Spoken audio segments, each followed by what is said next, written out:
अगर आप AI agents बना रहे हैं तो आपने LangChain और LangGraph का नाम तो सुना ही होगा, लेकिन क्या आपको पता है इन दोनों के बीच में डिफरेंस क्या होता है? तो चलिए आज समझते हैं the basic difference between LangChain and LangGraph in just 60 seconds. पहले बात करते हैं LangChain की। LangChain को एक लीनियर रोड की तरह समझो, मतलब कि पहले step A, then step B and then step C। For example, अगर आपने एआई को बोला write an email for me, तो एआई क्या करेगा? एआई आपका प्रॉम्प्ट एज एन इनपुट लेगा, सर्च करेगा एंड उसके बाद आपको पूरा का पूरा ईमेल लिख देगा।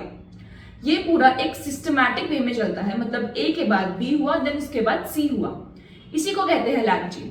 LangChain हमारा DAG के बेसिस पे चलता है, मतलब कि डायरेक्टेड एसाइक्लिक ग्राफ। लेकिन रियल वर्ल्ड सिनेरियोस इतने सिंपल नहीं होते, इसलिए हम वहां पे LangGraph का यूज करते हैं। मानो आपने एआई को बोला कि मेरे लिए एक कोड लिखो एंड उसको टेस्ट करो। अब मानो टेस्टिंग के टाइम कुछ एरर आया, तो वहां पे एआई वापस उस कोड के पास जाएगा, वहां पे एरर ठीक करेगा एंड फिर वापस रीटेस्ट करेगा। ये लूपिंग सिस्टम हमारा LangChain में पॉसिबल नहीं होता। वहां पे हम कोई भी चेनिंग सिस्टम नहीं लगाते, हम बस क्या करते हैं, अपने स्टेप वाइज अपने फॉलो करते हैं सीरीज को। लेकिन LangGraph में आप अपने सिस्टम को पूरा लूपिंग सिस्टम में चला सकते हो जब तक कि आपका एआई परफेक्ट आउटपुट नहीं दे देता। सबसे बड़ा फायदा कि LangGraph में होता है एक शेयर्ड स्टेट, मतलब कि एआई को याद रहता है कि उसने पिछले वाले लूप में क्या गलती करी थी।